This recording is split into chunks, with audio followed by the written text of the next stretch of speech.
what's up YouTube fam? Brandon Weaver here once again. Don't fall for this 30-day validation trick that the collectors like to play on you. All right, check it out. You know what it is. Hey, you know what it is, right? But this one's a little bit different, just a tad, just a touch, just a little bit, just a smidge. Because people write in, they get a little worried. They say, hey, look, an attorney's taking over for the collection company.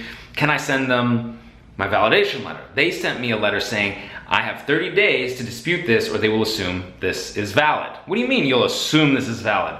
They should know if it's valid, shouldn't they? Shouldn't they have some proof, some contracts, something to prove that this is valid? How come they're not reaching out to you saying, this is the proof we have, but they're not?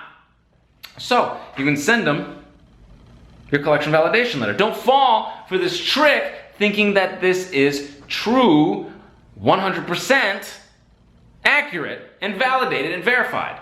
Because just because you don't get that into them, it's happened to me, just because you don't get it into them doesn't change the way they have to do their investigations and have to abide by the law. So you can still dispute if necessary. I've had to, okay?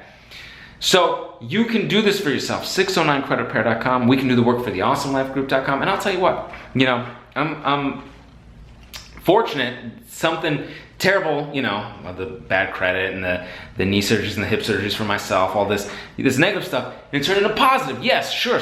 My story, yes, I was sued by a collector, okay?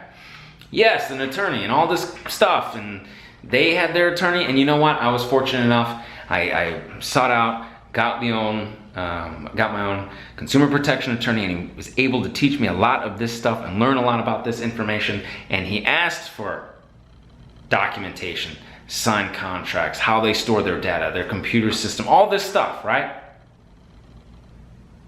So it's not there, right? And if you have to or whatnot, of course, you can get legal advice, right? We can't give you any legal advice, but it's not there. All you gotta do is send the validation letters in. You send to the bureaus as well, your 609 dispute letters. They're saying 30 days, or we're going to assume it's valid.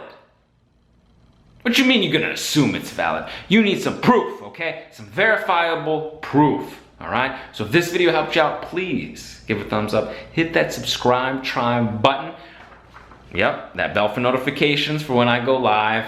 And we've got one more question here, okay? One more question. If I have some bills that are in collections but aren't showing on my credit report yet, do I dispute these with the credit reporting agencies? Well, they're not on your credit reports yet. It's pretty cool, right?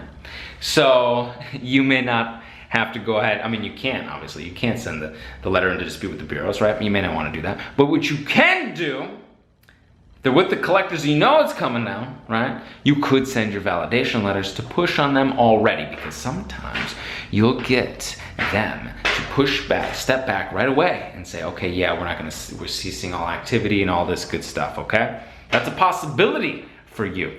Now, if you have to, you can send them another round. You can send a collector fails to validate letter as well if you needed to, if that time arises, but you can do all this for yourself. 609creditrepair.com. We can do the work for the Awesome Life Group. And until I see you in person, I will see you on the other side. Take care.